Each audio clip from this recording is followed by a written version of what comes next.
So at what point does a courgette become a marrow?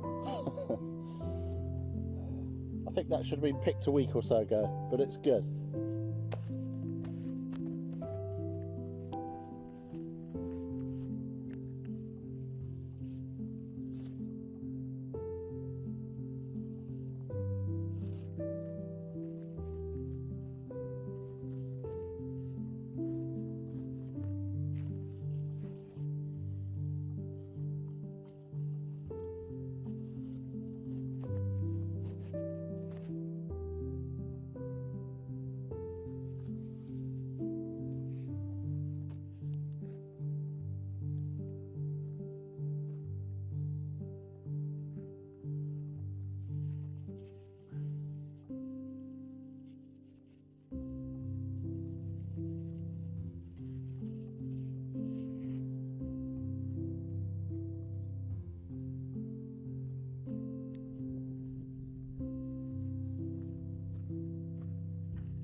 Nice beans.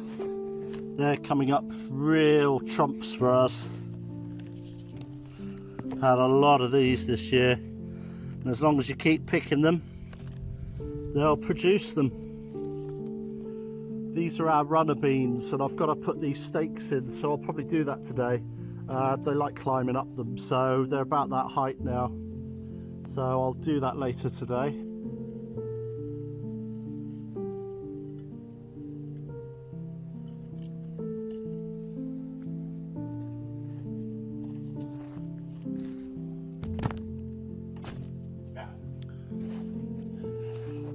This bed might look a bit of a mess, and of course it is, because most of this is weeds, but we've done quite well this year here. I'm just picking up the very last of our potatoes, and there you go.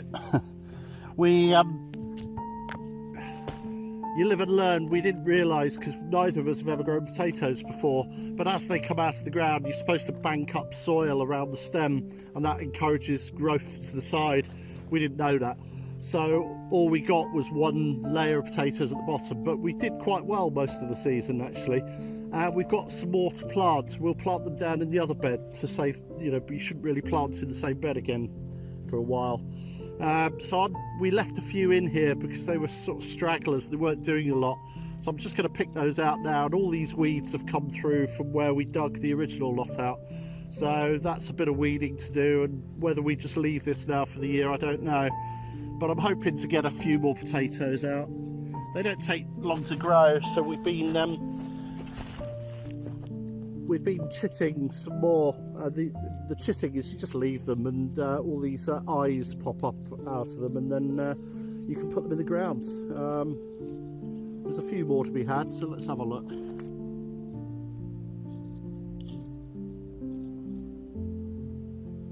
Well, that's another 5.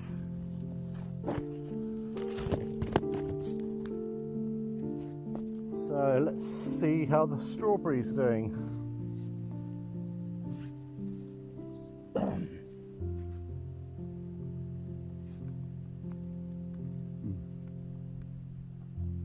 Really, really sweet. Beautiful, juicy. My sister came over last year, in the summer of last year, but we hadn't grown any strawberries, so we went to the local market and got some. And she said they were the best strawberries she'd ever tasted. I wish she was here today because, yeah, these are fantastic. So all these, I think there was about 15 plants, so they're all producing, so that's really good. This bed looks quite untidy, but they're actually melons. Show you that one. Only small, but there's one here.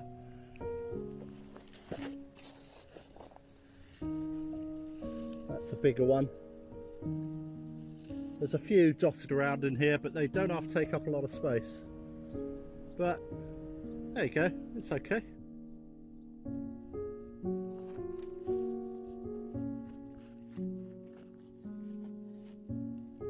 So we're not doing too bad here. These in this row are all cauliflowers, and on that row they're all Brussels sprouts. Now the Brussels sprouts won't be ready for quite some time, and the cauliflowers went in fairly late, so they're nowhere near yet. But you can still take the leaves and eat the leaves, so they're not bad. But I'm going to leave them for now. So we've got about 6 Brussels sprouts, 1, 2, 3, 4, yeah, about the same cauliflower, 6 and 6.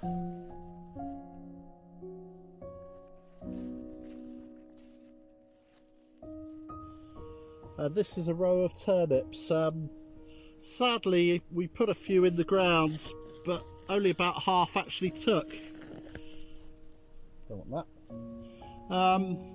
But we've got a few, and they'll do us nicely. We're going to plant some more, because you can plant these and sow them through the early part of the winter. So this is all our beetroots. We've had a couple of them, but not as many as we grew the first year actually. But we've got a few there. We might try and plant some more up, but these are looking good. That one there is not looking too bad. So yeah.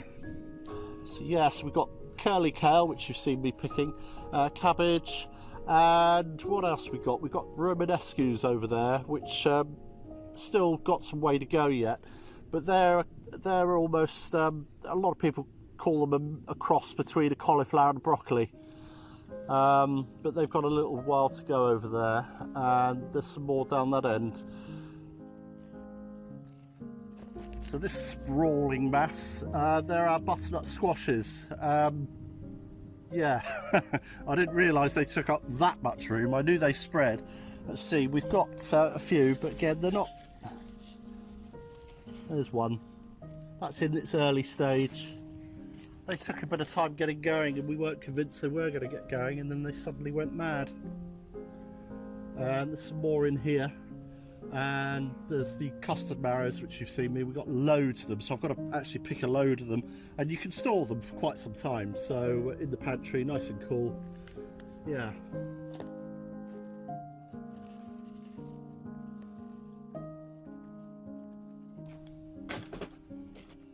And these are all peppers, some little peppers that I like stuffing and then roasting, and I think these are the longer peppers, all sweet peppers, no actual chili peppers yet.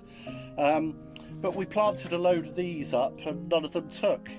So, and we had no more, so we actually bought some peppers to eat, and then I took the seeds, dried them, and then planted them in hope, really. And they all came through, and I've separated them now because they need some more space, and I've just left these in here as a sort of backup.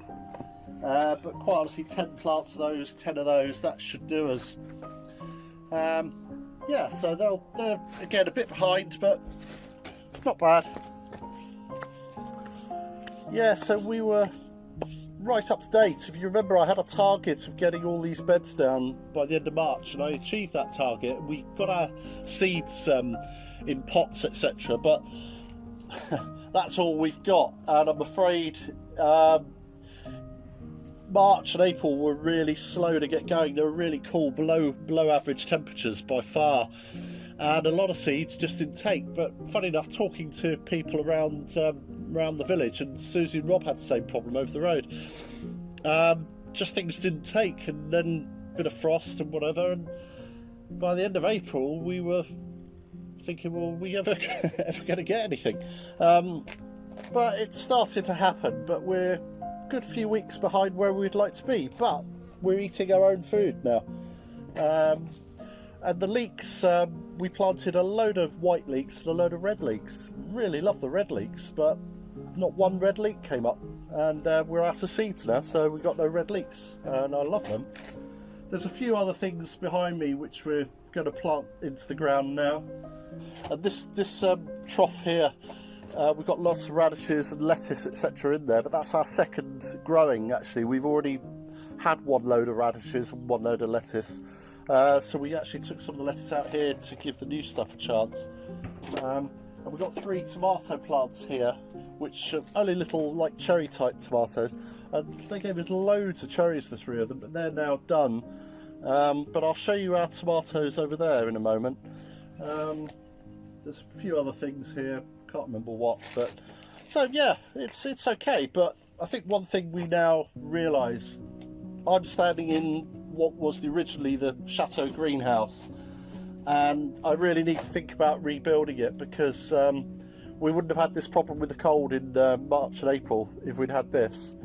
And of course you can grow stuff throughout the winter, so it's something we've got to seriously consider reinstating this. It'll be perfect for us. So here's our only rhubarb. It's starting to go red at the stems, and here's our tomatoes.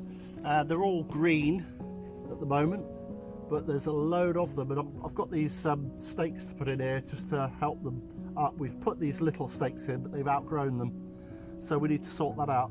But yeah, there's some, you probably can't see, but there's a load, and there's a load behind. Yeah, we're not going to run out of tomatoes.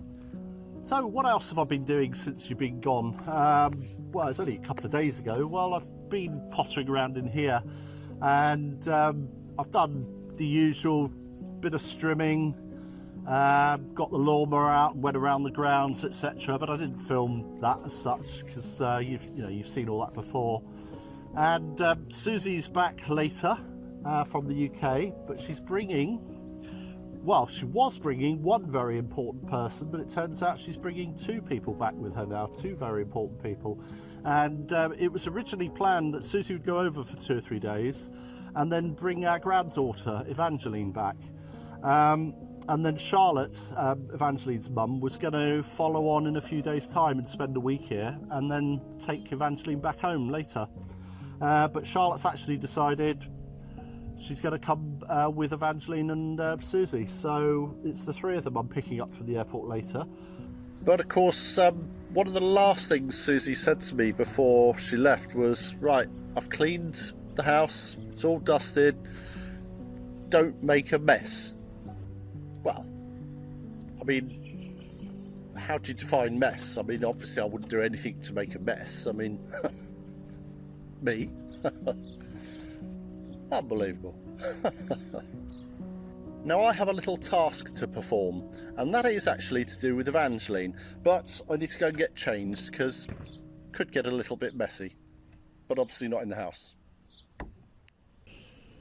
Now, the one thing I know about young grandchildren, they spend a lot of time doing this on their notepads, laptops or phones or whatever they use these days. So they need somewhere comfortable to sit. Now, we've got this, and we've got the cushions and everything. You've seen that before. But a few weeks, months ago, I did a repair on the leg here behind, where I had to put a new piece in. And I always intended to stain the whole thing, just to blend that in a bit more. And to be quite honest, it hasn't had that done for a long time. So I'm going to get on with that now and stain it. And I've chosen an antique pine, but it's a dark antique pine. I think that'll look quite nice, because this is actually, it's not a hardwood, it's a Scandinavian pine, which obviously was pressure treated at the time, but we've had this years, must be 15 years, maybe longer now. So it's due a little bit of a stain, and then I'll probably put some furniture wax over it. So that's what I'm going to do now.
Well, that's made a massive difference. I don't know whether you can see on camera. I hope you can pick up the difference.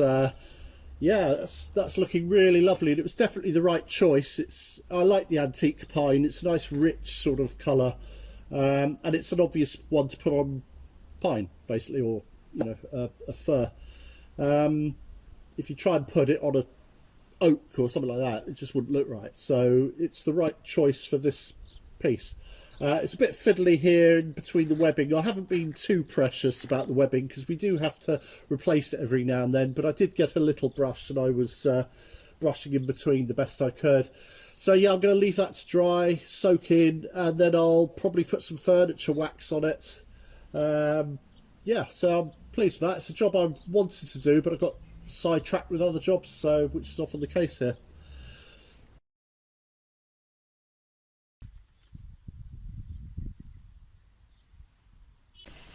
He's trying to get us one. No, stay there. Thank you for watching. Make sure you like and subscribe, and we'll see you again next time. Bye. Bye.